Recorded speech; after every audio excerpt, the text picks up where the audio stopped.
পরিবর্তন আল্লাহর হাতে। পরিবর্তন কার হাতে? আল্লাহ, আল্লাহর হাতে, আল্লাহর হাতে। জীবন আল্লাহর হাতে, হায়াত আল্লাহর হাতে, মৃত্যু আল্লাহর হাতে। আমাদের হাসি আল্লাহর হাতে, আমাদের কান্না আল্লাহর হাতে, আমাদের 24 ঘন্টার জিন্দিগি আল্লাহর হাতে। তিনিই ফয়সালা।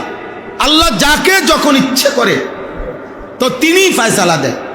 হেদায়েত আল্লাহই দেয়, হেদায়েত আল্লাহই দেয়, আল্লাহই দেয়। ইব্রাহিম আলাইহিস সালাম উনি বলছেন ওনার আব্বা আজর মৃত্যু পর্যন্ত ওনারে বুঝাইছে, উনি ঈমান আনে না, ইব্রাহিমের দাওয়া।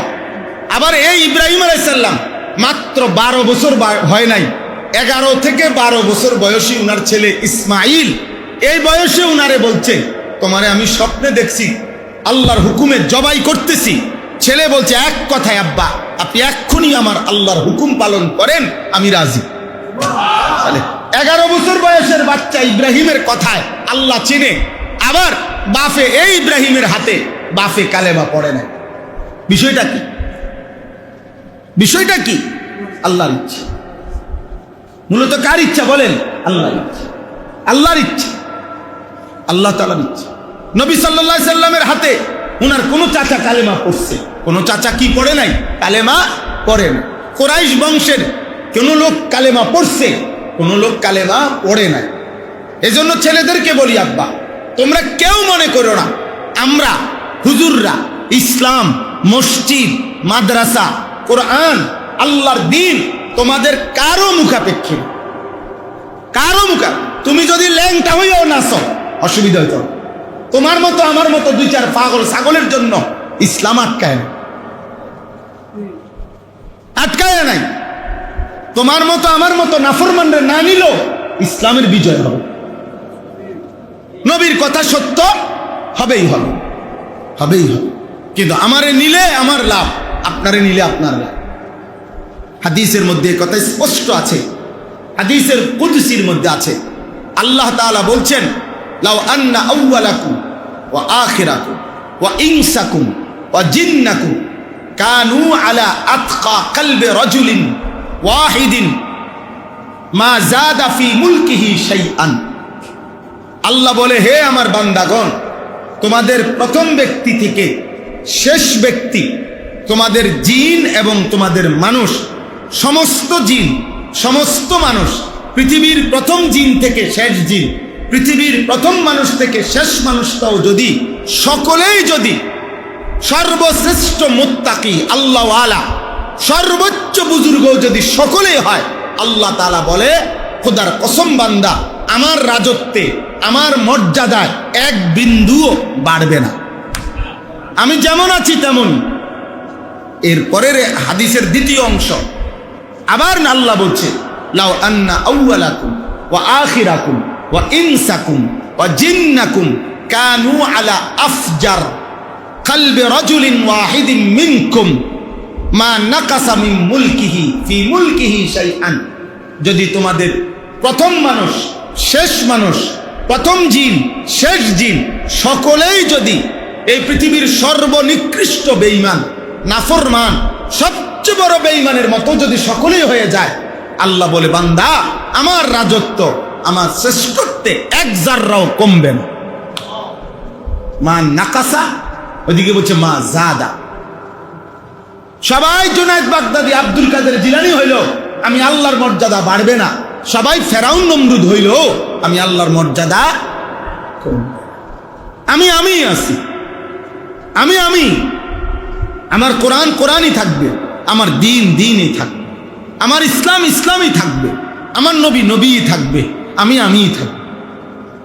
তুমি হাওয়া দিলে নবীর মর্যাদা বাড়বে, তুমি কমাই দিলে নবীর মর্যাদা কমে যাবে। না না, মোহাম্মদ হামিদে হামদে খুদা বাস, খুদা মদহে আফরি মুস্তাফা বাস।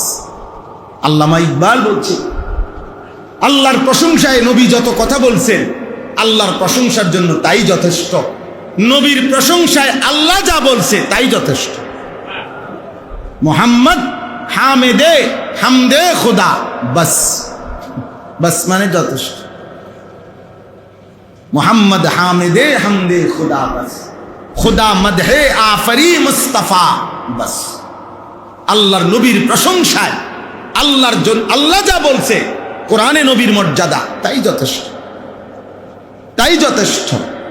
অতএব ইসলাম ছোট হয় না। ইসলাম কি হয় না? কোরআন ছোট হয় না, আল্লাহর দ্বীন ছোট হয় না, নবী মুহাম্মদ সাল্লাল্লাহু আলাইহি সাল্লাম ছোট হয় না আব্বা। আল্লাহ কোরআন, আল্লাহ পাক ছোট হয় না। আমি ছোট হই, গুনাহ করলে আমি ছোট হই, নাফরমানি করলে আমি ছোট যাই, আমি ক্ষতিগ্রস্ত হই।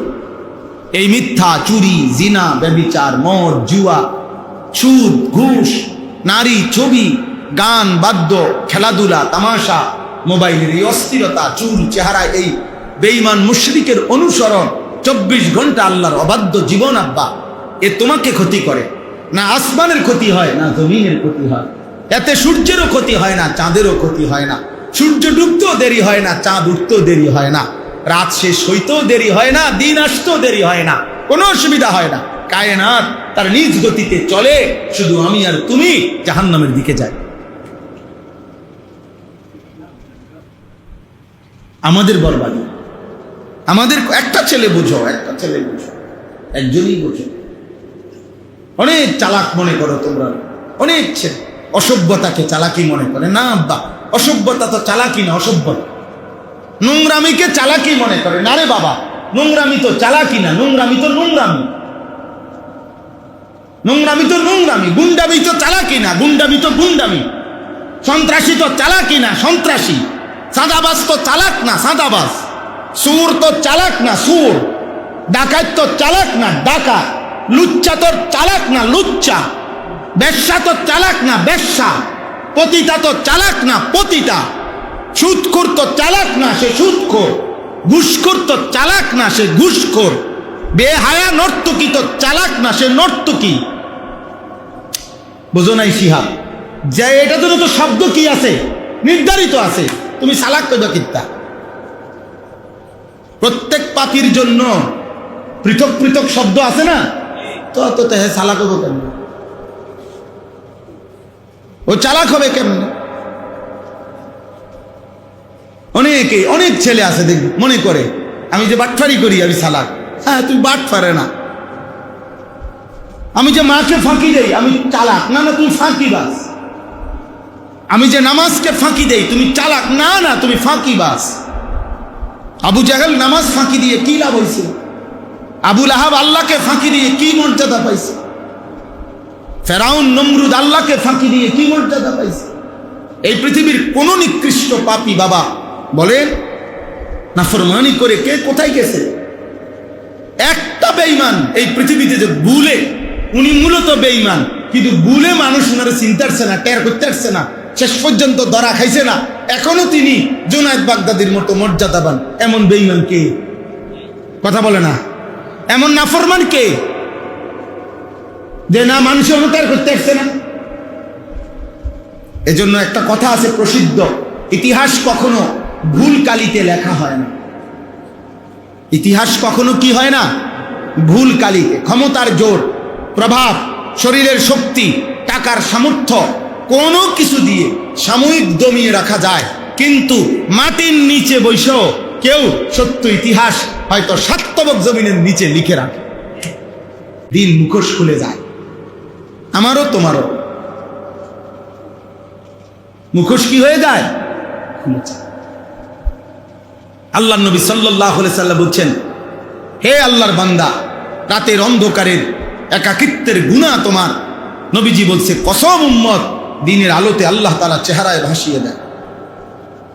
এই জন্য মানুষ দেখে নাই তুমি মদ খাইছো, মানুষ দেখে নাই তুমি জুয়া খেলছো, কিন্তু তোমার গুনার চিহ্ন চেহারা দেখেই মানুষ মন্তব্য করে, দেখলেই মনে হয় ফুটটা ঘর। এটা কেমনি করলো না? তো বুঝেন নাই কথাটা? আরে তারে দেখতে মনে হয় গাঁজা ঘর। হ্যাঁ, চেহারা দেখলে তো মনে হয় সুর। কিরে তুই সুরের মতো এরম এরম করস কা? মানুষ কয় না?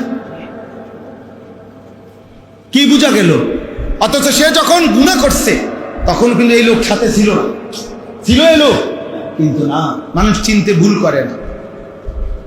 অফিকা উয়ুবুন ওয়ালিন্নাসি আ'য়ুনুন, আরবি প্রবাদ এটা। অফিকা উয়ুবুন ওয়ালিন্নাসি আ'য়ুনুন, তোমারও দোষ আছে, মানুষেরও চোখ আছে। তোমারও দোষ আছে, মানুষেরও চোখ আছে। তোমরা যারা আব্বা মুশরিকের মতো চুল, মানুষ তোমাদেরকে ইমানদার ভাবে না। তোমরা যারা বেনামাজি, মানুষ তোমাদেরকে ভদ্র ভাবে না রে আব্বা। তোমরা যারা মোবাইলে উলঙ্গ ছবি দেখো, নর্তকী দেখো, মানুষ তোমাদেরকে চরিত্রবান ভাবে না, অসতী ভাবে। হয়তো বলে, নয়তো বলে না, সেটা ভিন্ন বিষয়। বলে কেউ, কেউ বলে না। না বলা মানে তো বাচ্চা গেল না। যাদের কপালে নামাজ নাই, সেজদা নাই আব্বা, এটা মানুষ বুঝতে ভুল করে না, চিনতে ভুল করে না, ভুল করে না। এজন্য কোনো একজন ছেলে, কোনো একজন, তোমরা আমাদের পরিচিত ছেলে, আমি এই এলাকার মানুষই বলা যায়। ওই যে মৌলানা শিহাব আমাদের ছাত্র, ও আমার বলতেছে হুজুর ঘোষণা দিয়ে দিতাম না। আমি গেলাম সারিফারাও যদি আমার নাম কইয়া দেওয়ান লাগে, আমি কে? তো আমি আজ এত বছর ঘাসকাটি করি। এই গ্রাম তো আমি একবার দুইবার না, বারবারই আসছি, বারবারই আসছি। কবির ভাই বলতেছেন মসজিদের শুরুতেই আমরা আসছিলাম, আমার হয়তো মনে নাই, কিন্তু কত আসছি আপনাদের এলাকায়, গলিতে গলিতে আসছি, গ্রামে গ্রামে গেছি, গ্রামে গ্রাম। আলহামদুলিল্লাহ, আলহামদুলিল্লাহ। সোনাকান্দা মাদ্রাসায় যখন চাকরি করতাম, কত পায়ে হাইটা হাইটা এই গ্রামগুলোতে আমরা মাহফিলে গেছি, ক্ষেতের লাইলি দিয়ে গেছি, ফইরা পাঞ্জাবি টাঞ্জাবি ফেঁকে কাদায় বিদ্যা শেষ, এইগুলো নিয়ে ওয়াজ করছি।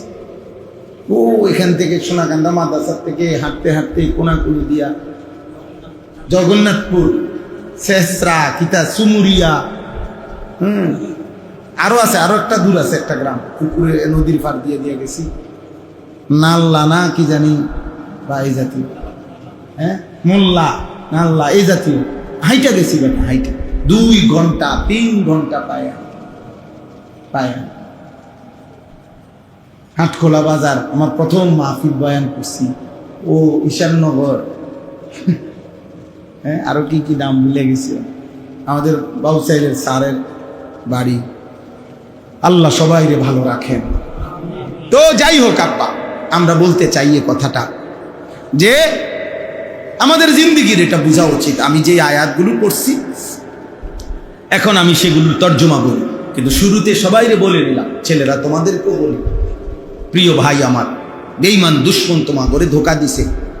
দুশ্মন তোমাদেরকে বলছে জীবন মানে খেলাধুলা, জীবন মানে বিশ্বকাপ, জীবন মানে ফুটবল। কিন্তু বেঈমানের কাছেও আজ পর্যন্ত কোনো উত্তর নাই যে এর দ্বারা আখেরাত বাদ দিলাম, ওরা যেহেতু কাফের, কিন্তু ওদের কারো কাছে দুনিয়াবি কোনো যুক্তিও নাই। আমি তো পরিষ্কার বলছি যে ফিফা যারা এই ফুটবল বিশ্বকাপের আয়োজন করেছে তারা বলুক আখেরাত বাদ দেন, ওরা কাফের, ওরা আখেরাতের কথা বলবে কোত্থেকে? কিন্তু দুনিয়াবি পৃথিবীর, এই বর্তমান পৃথিবীর কি উপকারিতাকে সামনে রেখে খেলার আয়োজন, এটা তারা বলুক। তোমাদের কারো জানা থাকলে তোমরা কও, এই পৃথিবীর কি উপকার এর দ্বারা? এই যে 1.5 মাস ব্যাপী বিশ্বকাপ ফুটবল খেলা হবে, এর দ্বারা পৃথিবীর উন্নতি কি হবে? মানবতার কি সমস্যার সমাধান হবে? পৃথিবীতে কি যুদ্ধ বন্ধ হয়ে যাবে? পৃথিবীতে খুন, ধর্ষণ, নারী নির্যাতন বন্ধ হয়ে যাবে? বলেন। তাহলে পৃথিবীতে হত্যা, খুন, রাহাজানি, দুর্নীতি বন্ধ হয়ে যাবে? পৃথিবীর কি উন্নতি, মানবতার কি উন্নতি? এর মধ্যে একটা কারণ বলুক, একটা বেঈমানে বলুক ওরা যে পৃথিবীর কি উন্নতিকে সামনে রেখে। একটা মানুষ যদি বলে যে আমি মাটি কাটতেছো কি লেখা, বলে ভাই আমি ওখানে একটা ছোট গর্ত হয়ে গেছে রাস্তা, আমি মাটিটা দিয়ে ফুরাই দিব, তত একটা উদ্দেশ্য আছে মাটি কাটা। 10 টাকার বুট খাওয়ার তো একটা উপকারিতা আছে, এটার উপকারিতা কি? সব পত্রিকা আসছে, অনলাইন মিডিয়াতে আসছে খবর, আমেরিকা, মেক্সিকো, কানাডা, যে 3 জায়গায় ফুটবল খেলার আয়োজন। নাউজুবিল্লাহ, বলতো লজ্জা ভাই, শুধু বুঝার জন্য বলতেছি। 3 জায়গাতে বর্তমান যেখানে ফুটবল বিশ্বকাপ খেলার আয়োজন, সেখানে সবচেয়ে বেশি চাহিদা যে সমস্ত নারী যৌন কর্মী যারা তাদের দেহ বিক্রি করবে, তাদের রেট, তাদের দাম, তাদের মূল্যায়ন সবচেয়ে বেশি সেখানে। এটা মিডিয়ার খবর। সবচেয়ে বেশি নাউযুবিল্লাহ, তার মানে জিনার আড্ডা হবে। একদিকে খেলবে মাঠে, আরেকদিকে নেশা, জুয়ার আড্ডা, নেশার আড্ডা, নারীর আড্ডা, এই মিলে খেলা। কোটি কোটি টাকা অনলাইনে জুয়া হবে এই খেলোয়াড়ের নামে, এই দলের নামে। বুঝো না এই কথা? এই ম্যাচের নামে। অথচ আর্জেন্টিনার খেলোয়াড় চিনেও না, আমাদের ব্রাজিলের খেলোয়াড় চিনেও না, ওরা জানেও না, আমাদের পরিচয়ও জানে না।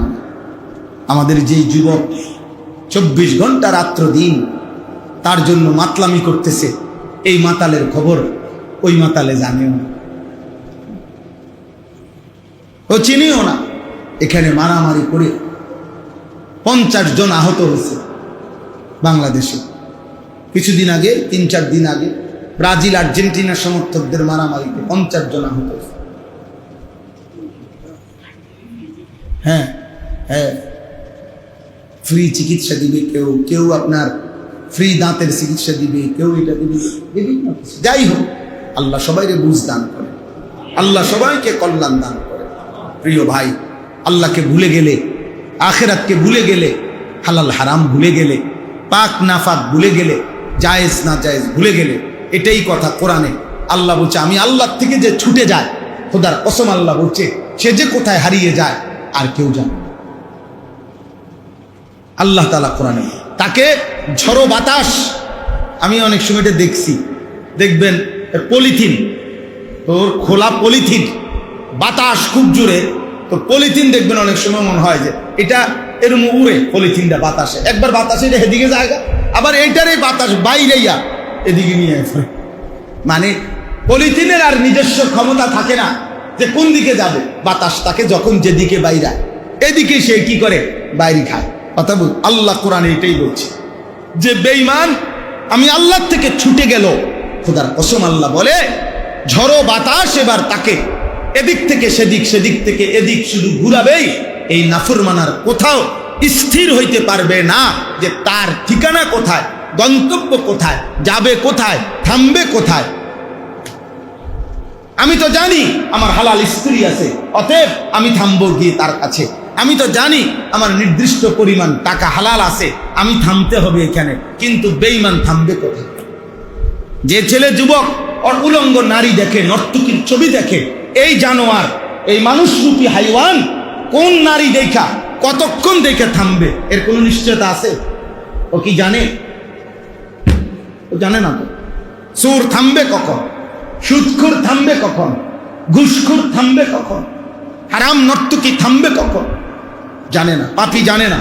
পাপীর কোনো গন্তব্য থাকে না, নাফরমানের কোনো মঞ্জিল থাকে না, পাগলের কোনো ঠিকানা থাকে না, মাতালের কোনো ঠাই মিলে না। হ্যাঁ, তোমরা যারা মনে রাখো তোমরা মুসলমান, দুশ্মন তোমাদেরকে ঘুরে গাড়াইয়া একদিন তোমাদেরকে ফেলেই দিবে, টেনে নিবে না কোনোদিন। সুখের দুঃখের বিপদের কোনো মুহূর্তে টেনে নিবে না।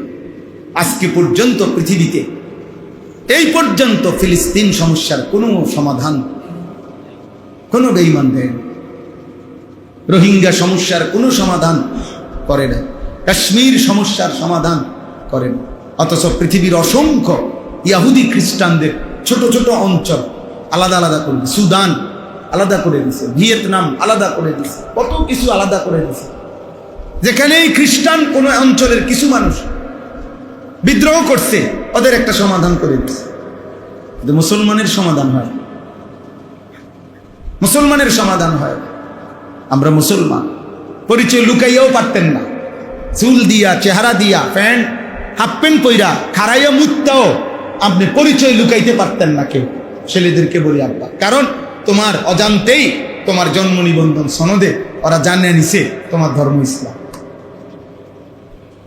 ওরা এটা কি করে রাখছে? এটা অনলাইনে আছে না? সমস্ত প্রতিটা তথ্য আমাদের কোথায় আছে? অনলাইনে আছে। প্রত্যেক পাসপোর্টে আমার তথ্য আছে, আমি ধর্মে ইসলাম। আমার জন্ম নিবন্ধন সনদে, আমার টিকা কার্ডে লেখা আছে আমার ধর্ম ইসলাম। তাহলে আর এগুলো সব অনলাইনে আছে। আর অনলাইন মানে সারা পৃথিবী ঘুরতেছে, এটা সারা পৃথিবী ব্যাপী। অতএব কেউ লুকাইবার আর সুযোগ নাই যে আমি মুসলমান না, এই কথা বলার কোনো সুযোগ নাই, লুকাইবার সিস্টেম নাই। অতএব সমাধান এটাই, যেহেতু আমি লুকাইবার উপায় নাই, তাহলে আমি আমার ধর্ম মাই না, প্রয়োজনে মরে যাই। আমি আমার আল্লাহকে মাই না, প্রয়োজনে আমি মরে যাই, অসুবিধা কি? আমার সমস্যা কি? ফালাস্তু উবালি হিনা উক্তালু মুসলিমান আলা আইয়ি শিক্কিন কানা লিল্লাহি মাসরাই। নবীজির সাহাবী খুবাইব ইবনে আদি একজন সাহাবী, মক্কার কাফেররা ওনাকে ফাঁসিতে ঝুলাইছিল।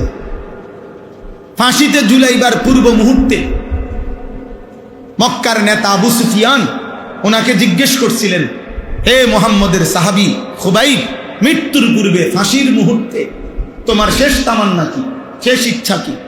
উনি বলছে, শেষবারের মতো 2 রাকাত নামাজ পড়তে চাই।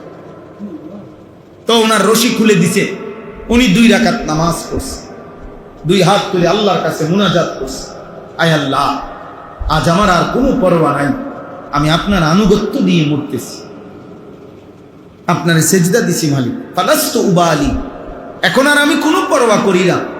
হিনা উক্তালু মুসলিমান, যখন আমি শহীদ হতে যাচ্ছি, আত্মসমর্পণ ইসলাম অবস্থায়, আপনার আনুগত্য অবস্থায়। আলা আইয়ি শিক্কিন কানা লিল্লাহি মাসরাই, এবার দুশমন আমারে টাইনা সিরা ফাইরাও যদি ফেলে, যেখানে মন চায় নেয়, আমার কোনো অসুবিধা নাই, আমি আপনাকে সেজদা দিচ্ছি। মানে ওখানে আছে একটা কথা যে ওনারে বলছিল মক্কার কাফেররা যে তোকে মাইরা ফাঁসি দিয়া তোর শরীরের চামড়া ছিলা টুকরা টুকরা করে ফেলাই দেব। তিনি ওই কথার জবাবে এই কথাটা বলছে যে আমি যেহেতু আল্লাহ আপনাকে সেজদা দিছি, আলা আইয়ি শিক্কিন কানা লিল্লাহি মাসরাই, এবার যেদিকেই যা ইচ্ছে আমার লাশকে নিয়ে করা হোক, ছিঁড়া ফেলুক, টুকরা করে ফেলুক, আমারে পশ্চিম দিক হোক, পূর্ব দিকে হোক, উত্তর দিকে হোক, দক্ষিণ দিকে হোক, যেখানেই ছুঁড়ে মারুক, কোনো অসুবিধা নাই মাওলা, আমি তো আপনাকে সেজদা দিয়ে মরছি। এরপরে তিনি বলছেন, হাদিসে আছে, হযরত খুবাইব আর দ্বিতীয় আরেকটা দোয়া করছে, আল্লাহ আপনার কাছে আমার তামান্না, আমি আমার নবীর ভালোবাসা নিয়ে আল্লাহর দ্বীনের জন্য মরতে যাচ্ছি, শহীদ হচ্ছি। আমি এখন মক্কায়, নবী তখন মদিনায়, আল্লাহ নবী সাল্লাল্লাহু আলাইহি সাল্লাম তখন মদিনায় ছিলেন, হিজরতের পরের ঘটনা এটা। পরে উনি বলছে, আমার একটাই তামান্না, এখান থেকে আমার এই হত্যা, আমার যে ফাঁসি দিচ্ছে, এই পুরা দৃশ্যটা আল্লাহ আপনার কুদরতে আপনি আপনার বন্ধুকে মদিনায় বৈশা আমার নবীকে দেখাইবার ব্যবস্থা করেন, উনি যেন দেন। এটা কি সব কিতাবে আছে। আল্লাহ নবী মদিনায় মসজিদে নববীতে বসে বসে তখন নবী সাল্লাল্লাহু আলাইহি সাল্লামের চোখ মুবারক কাঁদতেছিলেন। সাহাবারা জিজ্ঞেস করছেন, ইয়া রাসূলুল্লাহ, আপনি কাঁদতেছেন কেন? আল্লাহর নবী বলেন, সাহাবারা আমার খুবাইবকে ফাঁসি দিচ্ছে, আমার খুবাইবকে ফাঁসি দিচ্ছে।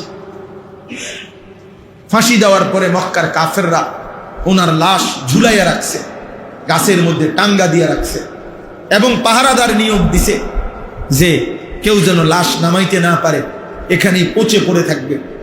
আল্লাহর নবী তখন মদিনায় চোখের পানি মুছতে মুছতে সাহাবাদেরকে বলছে, সাহাবারা এমন কেউ আছো কিনা হিম্মতওয়ালা, আমার খুবাইবের লাশ নামাইয়া মদিনায় আনবা। আমার খুবাইবের লাশ তো ঝুলাইয়া রাখছে, ওর লাশের তো জানাজা হইতে হবে, দাফন হইতে হবে, তোমরা কেউ হিম্মত করো। একজন সাহাবী হিম্মত করছে, উনি 15 দিন পর্যন্ত গোপনে সফর করতে করতে করতে শেষ রাত্রে, গভীর রাতে, শেষ ফজরের ওয়াক্তের পূর্ব মুহূর্তে ওই লাশের কাছে গিয়া, পাহারাদার যেই দুশ্মন তখন ঘুমায় রয়েছে, উনি আস্তে এই পবিত্র লাশ নামাইছে। এবং ওই কিতাবে আমরা পড়ছি, ওই সাহাবী বর্ণনা দিছে যে আল্লাহর কসম, 15 দিন পরে আমি যখন লাশ নামাইছি, মনে হয়েছে যেন খুবাইবের পবিত্র রক্ত, তাজা খুন এখনো ঝরতেছে, এখনো লাশের রক্ত ঝরছে। তিনি বলেন, আমি ঘোড়ার পিঠে আমার বুকে নিয়ে খুবাইবের লাশ নিয়ে মদিনায় রওনা দিলাম। ফজরের ওয়াক্ত হয়ে গেল, ওই দুশ্মন ঘুম ভেঙে গেছে, আর চিৎকার চেঁচামেচি করে মানুষ ডাইকে ফেলছে, লাশ চুরি হয়ে গেছে। এরপরে সবাই হাঁটা খোঁজা শুরু করছে, তারাও ঘোড়া দিয়া। তো আরবের কুরাইশরা, কাফেরদের একটা বিদ্যা ছিল, মানে তাদের একটা জ্ঞান ছিল, তারা এই পায়ের চিহ্ন দেখা ঘোড়ার মানুষের বুঝতে পারত কোন দিকে গেছিল। এই নবীজিরও পদচিহ্ন দেখে দেখে আবু বকরের গারে সৌরের কাছে পর্যন্ত তারা গেছিল ওই নবীর হিজরতের সময়। তো এখান দিয়ে বের করে ফেলছে। এরপরে যখন হযরত খুবাইবের লাশ নিয়ে সাহাবী যাচ্ছেন, উনি পিছন দিকে তাকায়া দেখছে কাফেরদেরকে দেখা যায়, ওরা ধরে ফেলল। এই কথা স্পষ্ট আমরা কিতাবে পড়ছি। এই সাহাবী যখন চূড়ান্ত বুঝছে যে আর উনি এই লাশের হেফাজত করতে পারবে না, কারণ ওরা ধরে ফেলবে আর কিছুক্ষণের মধ্যে, তখন তিনি আবার আল্লাহর কাছে এইবার এই সাহাবী দুই হাত তুলে বলছে, আল্লাহ, আপনার বন্ধুর আমানত আমি নিছিলাম, পারলাম না, আমি আপনার কাছে রাখলাম। আপনার দোস্তের আমানত আপনি হেফাজত করেন। এরপরে ওই সাহাবী ঘোড়ার থেকে নেমে এই সাহাবীর পবিত্র লাশ মাটিতে রাখছে। আল্লাহর কুদরতে মাটি দুই ফাঁক হয়ে সাহাবীর লাশ ভিতরে চলে গেছে। এই জন্য এই সাহাবীকে বলা হয় মালিকুল আরদ, যেই সাহাবীকে মাটি নিজে গ্রহণ করে নিছে। খুবাই, হ্যাঁ, পুরো ঘটনাটা বললাম আর কি। এজন্য প্রিয় ভাই, আল্লাহকে মানো, আল্লাহকে মানো, আল্লাহকে মানো, আল্লাহকে মানো, দিন মানো, সেজদা করো, পৃথিবীতে সম্মানের প্রিয় পাত্র হয়েই থাকবে। আল্লাহকে ছেড়ে নিজ ঘরের মানুষের কাছেও কোনোদিন স্মরণীয় হবে না। একদিন বাবা বলে দিবে মার কাছে নিজের ফুতের ব্যাপারে যে এই অজাত বাড়ির থেকে বাইর করো, তে আমার কলিজাটা জ্বালায় লাইছে, তারে বাইর করো, বাইরতে বাইর করো, তারে জিগাও কি করব, এই অজাত বাইর করো, এই মানুষের তো না, এই হারামি আমার কলিজা পুরাই লাইছে। কত বাবা আছে না এমন বলে না? কার ব্যাপারে? আপন ফুতের ব্যাপারে। আহ, হায় হায় রে বদনসিব, তোর বাপ তোর প্রতি ভরসা হারায় ফেলছে, তোর মা এখন দমে দমে চিন্তা করতেছে কেমনে তারে বাইর করেন যায়, বিদায় আফদ সরাও। এরপরে আর কি থাকে জীবনের? যে সন্তান তার বাবার কাছেও অপছন্দ হয়ে যায়, মার কাছেও, এই নাফরমানের জীবনে আর কি আছে? মোবাইলের নর্তকীও তো নাই, মোবাইলের নর্তকী পাইব কইলে? ওই নর্তকী কি তার জন্য সাজছে না, তো টাকার জন্য সাজে। আল্লাহ আমাদেরকে হেফাজত করেন, আল্লাহ আমাদেরকে মাফ করে দেন। এই সূরার 5টা আয়াত আমি তেলাওয়াত করেছি, এবার তর্জমাটা বলি, তাইলে আমার কথা শেষ। আমাদের জীবনের একটা স্বপ্ন, বাবাদেরকে বলি, আপনাদেরকে বলি, জীবনের লম্বা সময় হয়ে গেছে, হায়াতও লম্বা সময় হয়ে গেছে। আমি আজকেও শিহাবের কাছে বলতেছিলাম, আমার 45 বছর, দেখতে দেখতে 45 বছর বয়স। এই সেদিন মনে হয় যে যেদিন আমি আসছি, চাকরি নিছি, বন্যা ছিল 2004 সালে, তো 22 বছর হয়ে গেছে কর্মজীবনের বয়স। তাহলে এই হায়াত শেষ। এই দেখতে দেখতে প্রতিনিয়ত চোখে চশমা বদলাইতে হয়, কোমরে প্রচন্ড ব্যথা হয়, গলায় ব্যথা হয়, শরীরে আগের চাইতে একটু বেশি পরিমাণ বিশ্রাম করতে হয়, ক্লান্তি, এই জিন্দি। এই তোমরা ছেলেরাও হয়তো আজকে মোবাইল দেখতে দেখতে দেখতে দেখতে তোমরা কোনো বিরক্তি নাই, ক্লান্তি নেই, নারী দেখতে দেখতে, ছবি দেখতে দেখতে, অশ্লীল দৃশ্য দেখতে, বন্ধুদের আড্ডা দিতে দিতে ঘন্টার পর ঘন্টা অনেকে আছো, আহ কি করছো, কেন করছো, কিছুই জানো না, কিছুই জানো না। আহারে আব্বা, হায় হায়, আল্লাহ আমাদের ছেলেদেরকে হেফাজত করেন। তো এই আয়াত দেখে তর্জমাটা শুনেন, তাইলে কথা শেষ। বিসমিল্লাহির রহমানির রহিম। 11 নম্বর পারা, 11 নম্বর সূরা, সূরা হুদ। এই সূরাটার নাম, যে সূরার আয়াত পড়ছে, সূরা হুদ। কি নাম? একজন নবীর নাম, হুদ আলাইহিস সালাম, একজন নবীর নামে এই সূরাটা। এই সূরায় পুরা কোরআনুল কারীমের মধ্যে এমন 5টি জাতি, এমন 5 জন নবীর কওমের ঘটনা আছে, যে এই 5 জন নবীর জাতি আল্লাহর এই জমিনে সবচেয়ে বেশি নাফরমানি করেছিল এবং নাফরমানিতে সর্বোচ্চ সীমা লঙ্ঘন করেছিল, পাপের সীমা লঙ্ঘন করছে। ফলে আল্লাহ তাআলা এই 5 জন নবীর কওমকে, জাতিকে একেবারে চিরতরে ধ্বংস করে দিয়েছে, পুরা কওম। এরকম নবী হলেন 5 জন। কয়জন? এই 5 জন নবীর নাম হলো নূহ আলাইহিস সালাম 1 নাম্বার, 2 নাম্বার হুদ আলাইহিস সালাম, 3 নাম্বার সালেহ আলাইহিস সালাম, 4 নাম্বার লূত আলাইহিস সালাম, 5 নাম্বার শুআয়ব আলাইহিস সালাম। নূহ আলাইহিস সালাম, হুদ আলাইহিস সালাম, সালেহ আলাইহিস সালাম, লূত আলাইহিস সালাম, শুআয়ব আলাইহিস সালাম। এই 5 জন নবীর কওম, জাতি আল্লাহর নাফরমানিতে সর্বোচ্চ সীমা লঙ্ঘন করেছে। ফলে আল্লাহ তাআলা এই 5 জন নবীর জাতির 10 জন, 20 জন, 50 জন, 100 জন সর্বোচ্চ ইমানদার হয়েছে মাত্র। যেমন নূহ আলাইহিস সালাম 950 বছরে ওনার কাছে কালেমা পড়ছে সর্বোচ্চ 80 জন। বাকিদের অবস্থা কি বুঝেন নাই? 950 বছরে ইমানদার হয়েছে কয়জন? মাত্র 80 জন। তাইলে বাকি নাফরমানি করছে বেশি, সীমা লঙ্ঘন করছে বেশি। ফলে আল্লাহ তাআলা এই 5 নবীর উম্মতকে একদম ধ্বংস করে দিছে, সমূলে সমূলে শেষ করে দিছে, একেবারে গোষ্ঠী শুদ্ধা। কোলের বাচ্চা, পেটের বাচ্চা, নারী, বুড়া, জওয়ান, সুস্থ অসুস্থ সব আল্লাহর আযাব দিয়ে শেষ করে দিছে।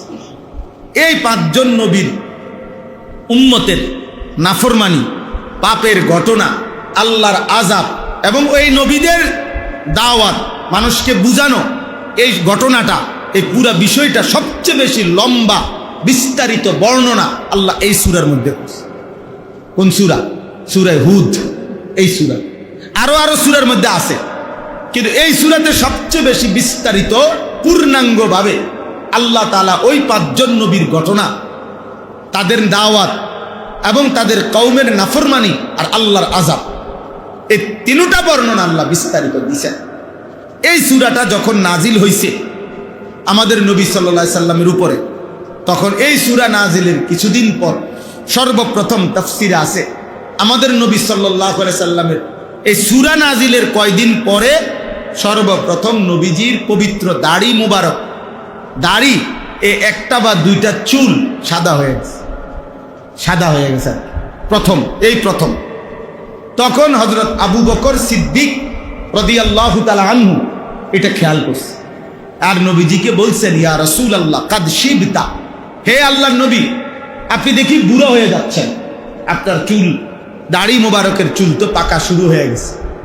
তখন নবীজি চোখের পানি ফেলে হযরত আবু বকর সিদ্দিককে বললেন, আবু বকর, গত কয়দিন আগে যে সূরা হুদ আমার উপরে নাজিল হয়েছে, আর এই সূরার মধ্যে আল্লাহ তাআলা পূর্ববর্তী জাতির নাফরমানির যেই বর্ণনা দিছে এবং আযাবের যেই ভয়ানক বর্ণনা দিছে, এই নবীজি তখন বলছেন, শাইয়াবাতনি হুদ, আবু বকর খোদার কসম, হুদ সূরা আমারে বুড়া বানায় দিছে।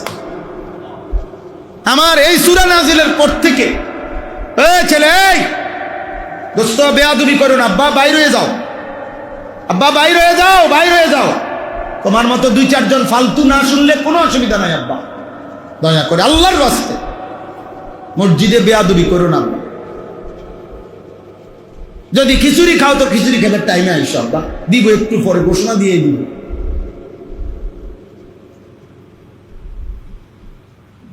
আমি ছেড়ে দেওয়ার মানুষ না, আমার জিন্দেগির এটা স্বপ্ন, সাধনা, আমার সন্তান ফিরবে, আমাদের ছেলেরাই ফিরবে, এবং আমরা আশাবাদী আলহামদুলিল্লাহ, এবং এই আশাতে আমরা হতাশ না। সবচেয়ে মজার বিষয় এটা, হতাশ না।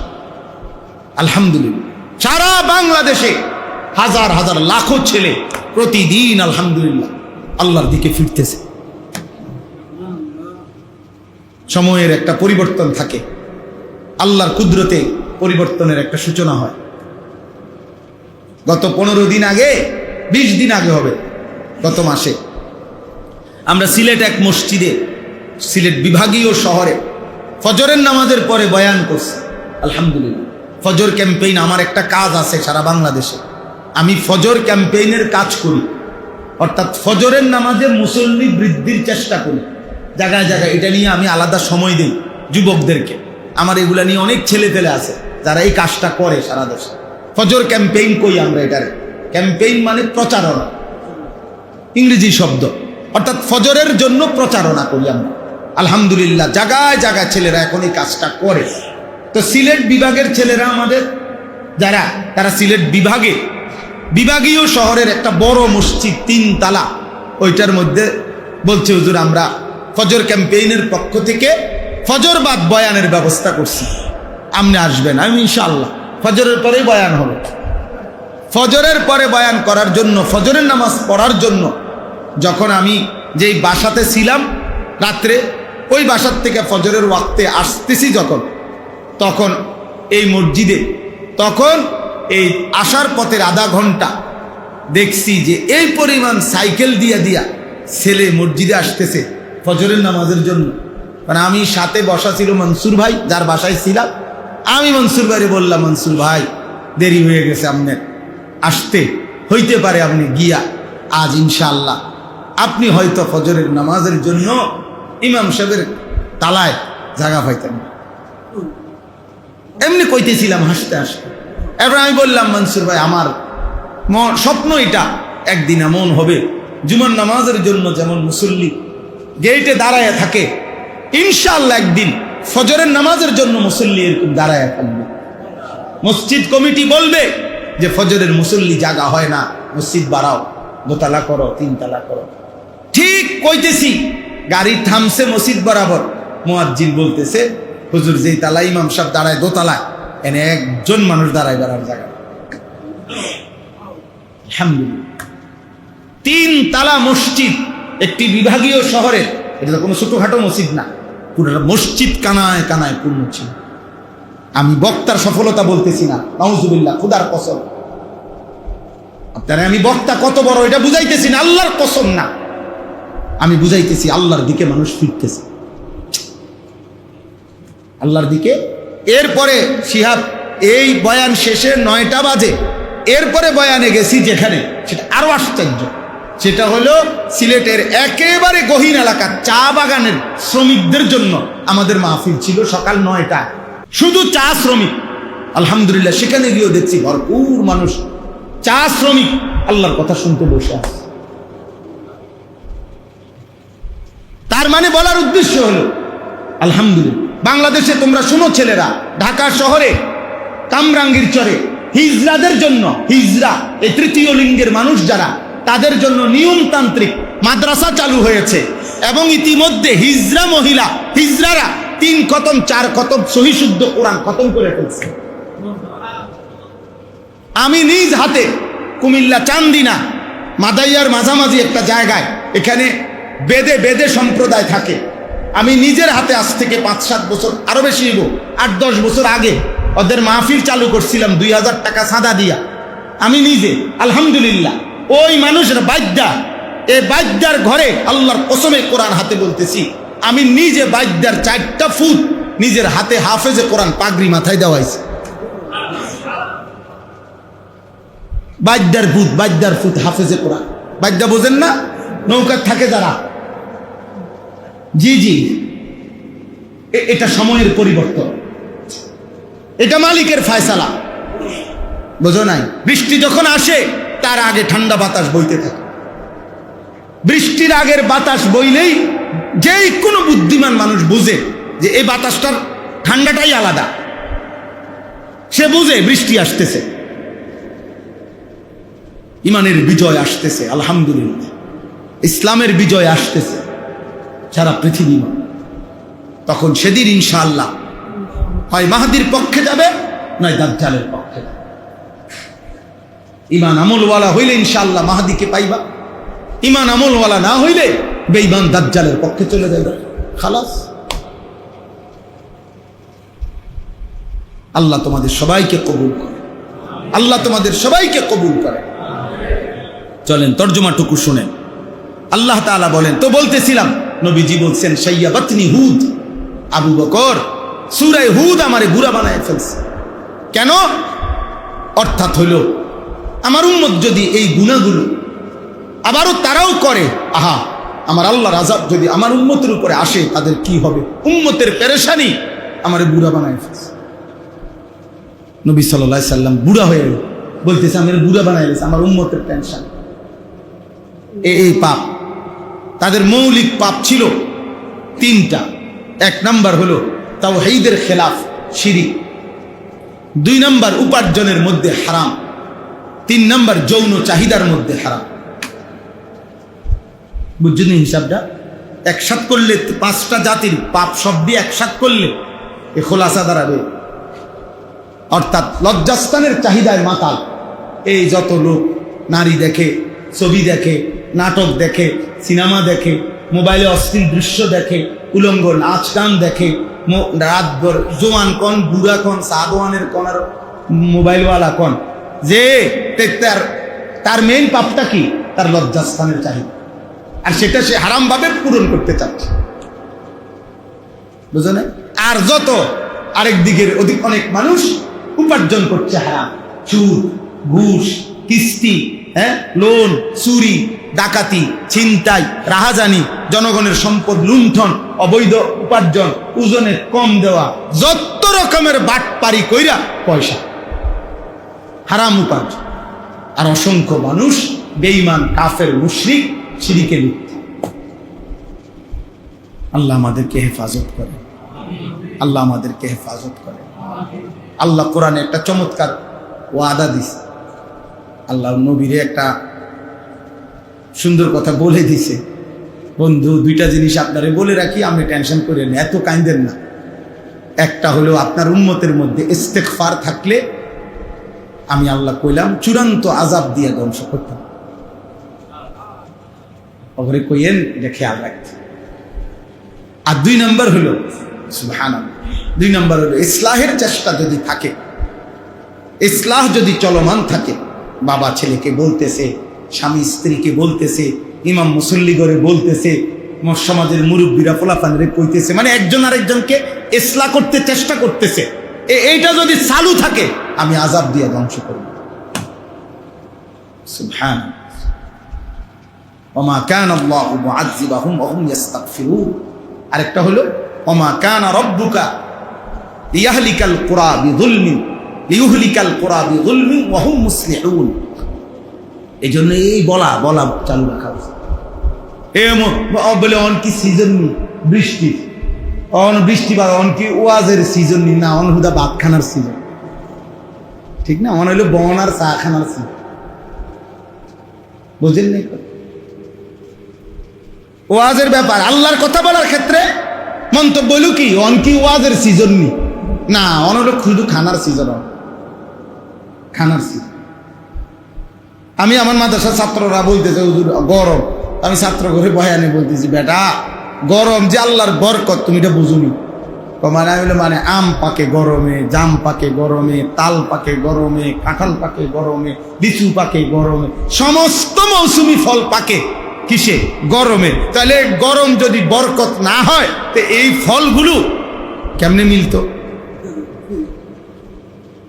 এবার ছেলেরা মাথা না কয়ে না, ঠিকই তো বুঝছি।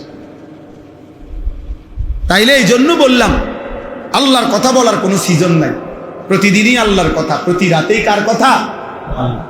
আল্লাহ আমাদেরকে তৌফিক দান করে, আল্লাহ আমাদেরকে কবুল করে নেন। তোমরা ফিরতে শেখো, তোমরাও এই এলাকায় যারা ছেলে আসো নিজেদের মধ্যে ফজর ক্যাম্পেইনের কাজ করো। অর্থাৎ একজন বন্ধু সিদ্ধান্ত নাও তুমি ফজরের নামাজ মসজিদের জামাতে পড়বা, আর তুমি একজন বন্ধুকে ফজরের নামাজের জন্য ডাকবা। এই দূরে কাজ। তোমরা 2 জন আবার ভাবলে আরো 2 জন বাড়বে, আরো 2 জন বাড়লে 4 জন বাড়বে, এমনি এমনি বাড়বে। একজন আরেকজনকে ডাকবে, একজন আরেকজনকে ডাকবে। এটাই আমাদের কাজ। আমরা এটা ফিকির করি, এতে করে ইনশাআল্লাহ মুসল্লি বাড়বে, ইমাম মাহদির সৈনিক বাড়বে ইনশাআল্লাহ। যেদিন আসবে তিনি আসবে, কিন্তু আমরা সওয়াবের অংশীদার হইতে অসুবিধা তো নাই। কথা বুঝেন নাই? যে বেটা গাছ লাগায় গেছে ছোট্ট চারা, সে হয়তো আর বাইচা নাই, কিন্তু গাছের থেকে আজও শত শত মানুষ ফল খাইতেছে, অসুবিধা কি? উনি তো কবরে চলে গিয়েও সওয়াব পাইতেছে। যে খাল খাল কি করে দিছে, কাইটা দিছে, সে তো সওয়াব পাইতেছে। যে কালবাট করে দিছে সে তো সওয়াব পাইতেছে। যে একটা কল বয়ে দিছে সে তো সওয়াব পাইতেছে। যে মসজিদে দান করে গেছে সে তো সওয়াব পাইতেছে, হয়তো কবরে চলে গেছে। ওই দিন আমাদের কুমিল্লা একটা বিখ্যাত হোটেল আছে, সন্দু হোটেল, কুমিল্লার নাম করা হোটেল সন্দু হোটেল। সন্দু হোটেলের গোশত আলুর ভর্তা পৃথিবী বিখ্যাত, এত স্বাদ, এত মজাদার। কুমিল্লা পদুয়ার বাজার বিশ্ব রোডে ওনার যে মেইন মালিক ইকবাল ভাই আমাদের, উনি আমার ওই দিন মেহমানদারি করাইছে ওনার হোটেল। তো ওনার দাদার বাপ, ওনার দাদা, ওনার আব্বা, এখন ওনারা এই ব্যবসা করে। তো উনি জায়গায় জায়গায় খালে, নদ, পুকুরে, বিভিন্ন জায়গায় ফ্রি ফোনা ফেলায়। ফোনা, মাছের ফোনা আছে না, এটা ওনার একটা শখ। হাজার হাজার টাকার ফোনা ফেলে আর কি, ফ্রি, মানে যেখানেই সুযোগ পায় মাছের ফোনা ফেলে দেয়, বুঝছেন? তা আমি বললাম আপনি এটা কেন করেন? এর কথা শোনেন, হে কি করে সাধারণ মানুষ। হুজুর আমি এটা চিন্তা করছি, এই যে আমি 1000 ফোনা ফেলাইলাম, এরপরে যে মাছটি হইল, যতভাবেই ধরুক মাছ, এডি মাছের একটা না একটা থাইকাই যাইবে, এইটা আবার বাচ্চা দিব, আবার ডিম দিব। হ্যাঁ, কাজে আমার এই সদকায় জারিয়া কেউ বন্ধ করতে পারত না।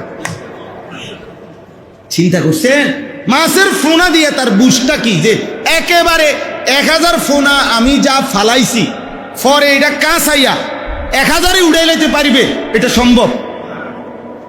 একটা না দুটো থাকবে না, তো এটার থেকে আবার বাচ্চা হবে। তো তার মানে এই খাল, এই পুকুর যতদিন আছে ওর সওয়াব আর কি নাই, বন্ধ নাই।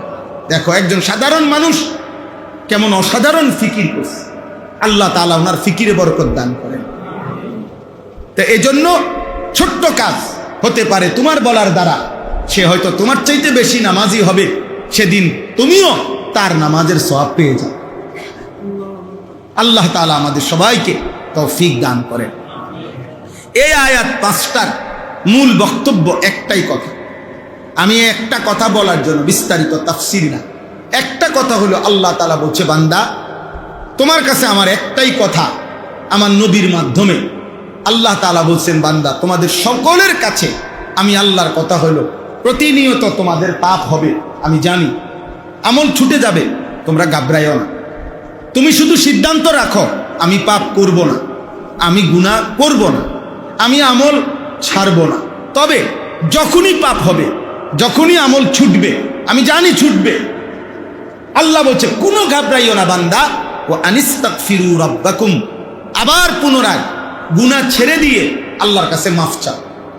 সুম্মা তুবু ইলাইহি, আবার ইবাদত শুরু করে আল্লাহর কাছে ফিরে আসো।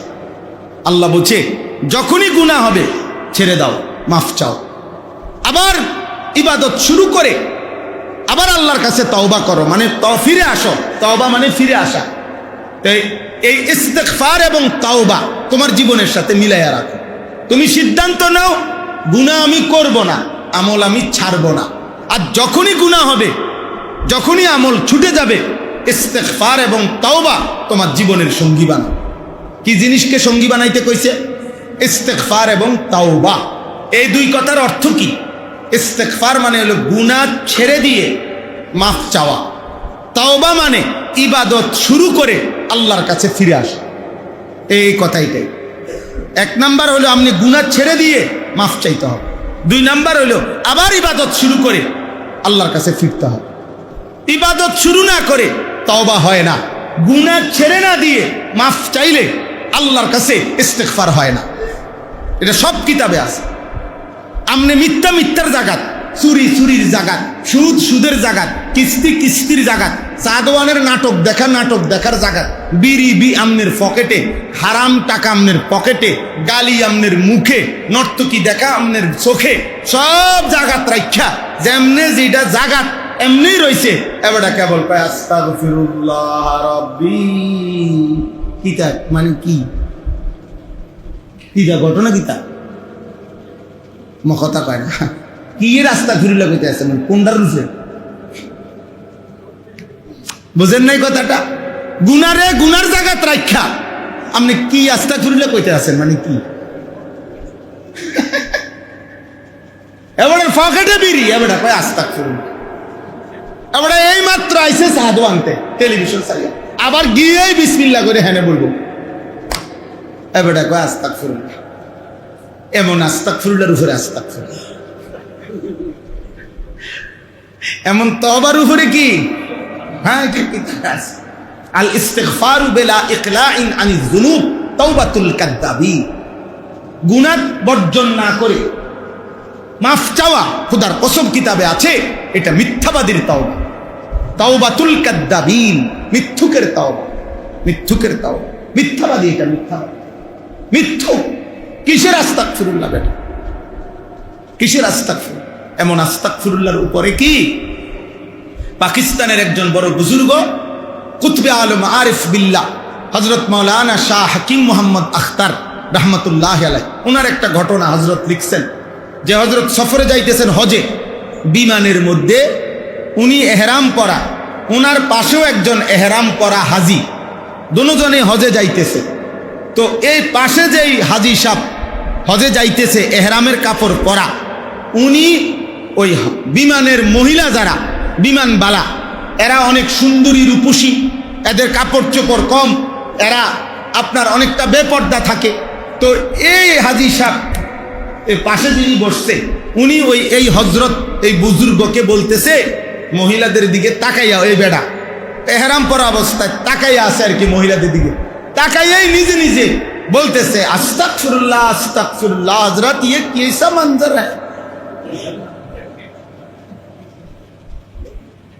আস্তাগফিরুল্লাহ আস্তাগফিরুল্লাহ। হযরত এটা কি দৃশ্য, মহিলা এগুলোর এই অবস্থা, কা পর্দা খুশিদা কই?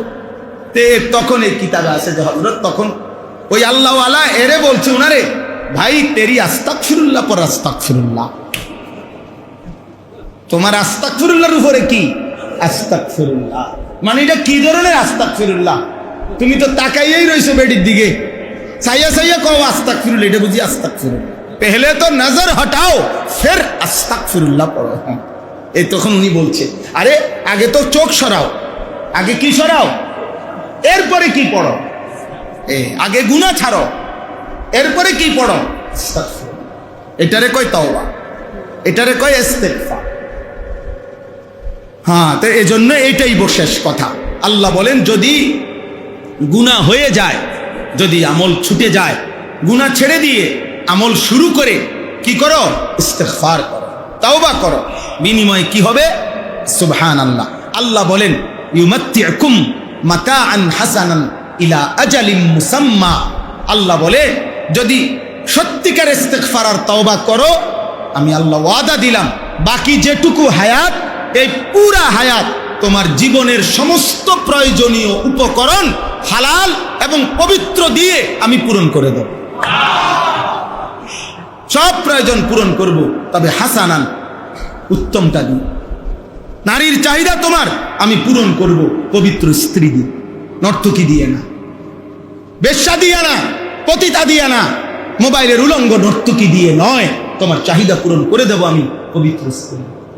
টাকা দরকার, টাকা প্রয়োজন, তোমার টাকার চাহিদা পূরণ করব হালাল টাকা দিয়া, সুদের টাকা না, কিস্তির টাকা লাগবে না, লোনের টাকা লাগবে না, বাটফারির টাকা লাগবে না, আমি তোমার চাহিদা পূরণ করব হাসানা হাসানা উত্তমটা দিয়ে। এই জন্য 10,000 টাকার ইমাম ঠিক এই মাস পুরা মাস চলতে পারে, লাখ টাকার হারাম খোর কিস্তি চলে 4টা, ইনকাম আছে কিন্তু লাখ টাকা, বেচা কিনা আছে লাখ টাকা, কিস্তি যায় না। ওই যে হারাম হারাম খায়, সুদ নিছে, কিস্তি নিছে, অভাব যায় না, অভাব যায় না। ওয়ায়ুতি কুল্লাযী ফাদলিন ফাদলাহ। আর আল্লাহ তাআলা বলে দ্বিতীয় পুরস্কার হলো যদি ঠিকমতো ইস্তেগফার করো, তওবা করো, আমি আখিরাতে তোমার প্রত্যেকটা আমলের সর্বোচ্চ বিনিময় জান্নাত দিয়ে দেব। ওয়া ইন তাওয়াল্লাও, আর যদি আমি আল্লাহর কথা থেকে মুখ ফিরিয়ে নাও, তো আল্লাহ বলে নবী আপনি বলেন ফা ইন্নী আখাফু আলাইকুম আযাবা ইয়াউমিন কাবীর, আমি আল্লাহ তোমাদের ব্যাপারে, আমি নবী আল্লাহর আযাবের ভয় করছি। কবরে আযাব হবে, আখিরাতে আযাব হবে, জাহান্নামে আযাব হবে, দুনিয়াও লাঞ্ছিত হবে। এই আমার কথা শেষ। যদি কোনো ছেলে বুঝে থাকো তো বুঝলা, না বুঝতে আলহামদুলিল্লাহ, কোনো অসুবিধা নাই। তুমি মনে করো এই যে আমরা চিল্লাই, আমাদের এই চিল্লানির কোনো সময় ব্যর্থ হয় না। একটা বড় লাভের কথা হলো এটা, যে বলে আল্লাহর কথা তার 1 সেকেন্ড কোনো লস নাই। কোরআন শরীফে আল্লাহ এটা ওয়াদা দিছে নবীকে, বন্ধু আপনি এক বিন্দু ঘাবড়াবেন না, কেউ যদি ঈমান না আনে, আমি আল্লাহর দিকে না ফিরে, সেটা আমার ব্যাপার, কিন্তু আপনি যে বলছেন আপনারে প্রতিদান যেটা আপনার পাওনা, আপনার প্রাপ্য নেকি, আমি 100 দিয়ে যাব। এইটা হইল মজার ব্যাপার। আমাদের কোনো লস নাই, আমি বললেই নেকি, ইমাম সাহেব বললেই নেকি, খতিব সাহেব বললেই নেকি, আল্লাহর কথা বললেই নেকি, কেউ না শুনুক। কারণ হাদিসে আছে এই পৃথিবীতে এমন নবী পৃথিবীতে ছিল গেছে, যেই নবীর 300 বছরে 100 বছরে যেই নবীর দিবা নিশি কালেমার দাওয়াত দিছে, কিন্তু একজনও কালেমা পড়ে নাই, এমন নবীও কবরে গেছে। বোঝো নাই তো? তাহলে ওই নবীর নেকি কো? হ্যাঁ নেকি তো ওই মানুষে দেয় না, নেকি দেয় কে? তার অসুবিধা কি? মানুষের হাতে তো কিনা, সওয়াব মানুষের হাতে নেই, কার হাতে? তো তিনি তো দিবেন। এজন্য আমি ছেলেদেরকে বললাম, প্রিয় ভাই দয়া করে আল্লাহর দিকে ফেরো, নামাজ পড়ো, তুমি স্কুলে পড়ো কোনো মানা নাই, কলেজে পড়ো কোনো মানা নাই, ইউনিভার্সিটিতে পড়ো কোনো অসুবিধা নেই, আল্লাহকে চিনো, নামাজ পড়ো, পাক নাফাক শিখো, কম বেশি সূরা কেরাত শিখো,